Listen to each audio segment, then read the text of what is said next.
It's your voice, your future. State Assemblyman Vince Fong with another victory tonight. A judge ruled he can run for 2 races on the November ballot. This is the second ruling in favor of Fong. It all started when the Secretary of State tried to remove Fong from the congressional race, stating he could not run in 2 different races at the same time. Eyewitness News reporter Leslie Molina joins us now with reaction to that decision. Leslie. Well, Rochelle, earlier tonight I spoke about what led to a second ruling in favor of Fong, and now I wanted to get some reaction to the decision. I spoke to one lawyer and a political science professor who told me what they really thought about this entire thing.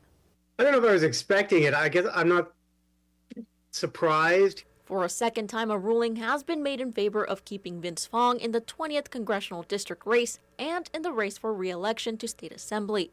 Dr. Keith Smith, the public policy professor, told Eyewitness News this decision dismissed criticisms the Secretary of State Shirley Weber made about keeping Fong on both ballots. Basically affirmed everything the trial court said, which was that the the Secretary of State's interpretation of the elections code was overly restrictive, and that if you look at the whole text of the statute, that Assemblyman Fong's interpretation is the better interpretation. Secretary Weber cited this elections code on your screen, pointing out this highlighted portion of it.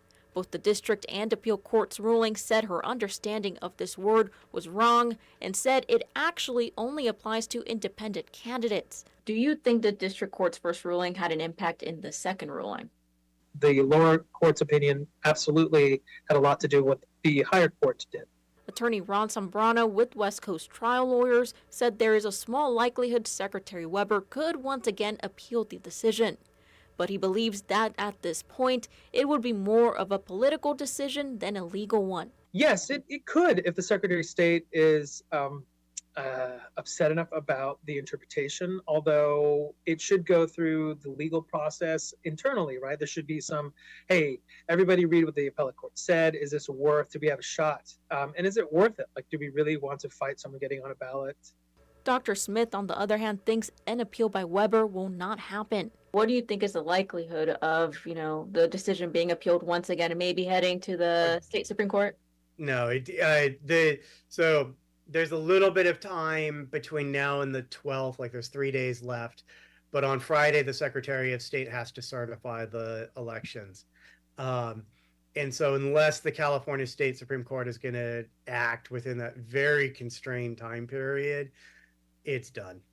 And while we wait, it is now time for the state legislator to go back to the drawing board and make some changes to the elections code. My understanding is that there's already legislative language that has been drafted to preclude this from ever happening again. For a better breakdown on this complicated court case, go ahead and visit our website at bakersfieldnow.com. Reporting in studio, Leslie Molina, Eyewitness News. Hi, I'm Rochelle Murcia with Eyewitness News Bakersfield Now on YouTube. Thank you for checking out our YouTube channel where we have tons of great content to choose from. While you're here, go ahead and click on the subscribe button right there. That way you can stay up to date on all the things related within Kern County. Thanks for watching.